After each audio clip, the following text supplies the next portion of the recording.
வணக்கம் நண்பர்களே, இது உங்கள் ஜியோ பாலிடிக்ஸ் தமிழின் பிரத்யேக செய்தி தொகுப்பு. இன்று மே 4, 2025 இந்தியாவில் நடைபெற்ற முக்கிய சம்பவங்களை விரிவாக பார்ப்போம். 1.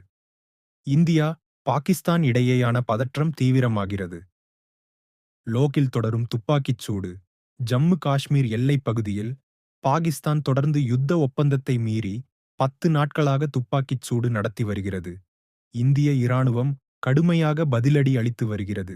பாகிஸ்தானிய ரேஞ்சர் பிடிபட்டார். ராஜஸ்தான் எல்லையை கடந்த பாகிஸ்தானிய ரேஞ்சர் ஒருவர் பிஎஸ்எஃப் வீரர்களால் கைது செய்யப்பட்டுள்ளார். விசாரணை நடைபெற்று வருகிறது. தபால் பார்சல் தடை தொடரும். பாகிஸ்தானில் இருந்து வரும் கடிதங்கள், பார்சல்களுக்கு இந்தியா முழுமையான தடை விதித்துள்ளது. பாதுகாப்பு காரணங்களால் இந்த நடவடிக்கை. 2ஆம் ஒடிசாவில் பாலம் இடிந்து 3 பேர் உயிரிழப்பு. பரிதாபமான சம்பவம் ஒடிசாவின் பரிபடாவில் நடந்துள்ளது. கட்டப்பட்டு வரும் பாலம் இடிந்து 3 மரணம். பாதுகாப்பு முறை பின்பற்றப்படவில்லையா? அரசுக்கு எதிர்க்கட்சிகள் கேள்வி எழுப்புகின்றன. 3ஆம் வெப்பச்சலனம் சிகரம் தொட்டது. 150 டிகிரியை கடந்த வெப்பம்.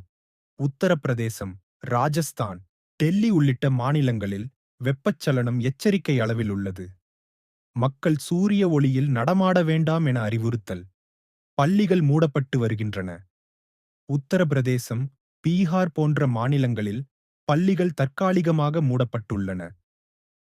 4வது ஐபிஎல் 2025 ஆர்.சி. பி. சி.எஸ்.கே மோதலில் த்ரில். விராட் கோலி அதிரடி. ஆர்.சி.பி 178 ரன்கள் எடுத்தது. கோலி 61 ரன்கள் அடித்தார். கடைசி ஓவரில் சிறிய வித்தியாசத்தில் ஆர்.சி.பி வெற்றி பெற்றது. சிஎஸ்கே வாய்ப்பு குறைகிறது. 5வது ஐஎம்எஃப் உத்தியோகத்தில் திடீர் முடக்கம்.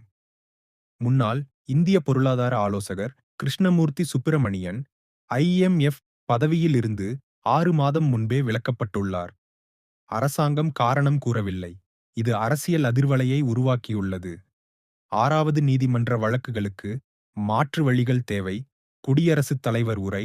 துறக்க நீதித்துறை சுமையை. தாமதமான தீர்ப்புகள் வழக்குகளின் எண்ணிக்கையை குறைக்க மத்தியஸ்தம் மீடியேஷன் முக்கியம் என்று குடியரசுத் தலைவர் முர்மு அவர்கள் வலியுறுத்தியுள்ளார். நண்பர்களே, இன்றைய முக்கிய செய்திகள் இவைதான். உங்கள் கருத்துக்களை கீழே கமெண்ட்ல எழுதுங்கள். வீடியோவை லைக் பண்ணுங்கள். உங்கள் நண்பர்களோட ஷேர் பண்ணுங்கள். ஜியோபொலிட்டிக்ஸ் தமிழ் சேனலை சப்ஸ்கிரைப் பண்ண மறக்காதீங்க. நன்றி.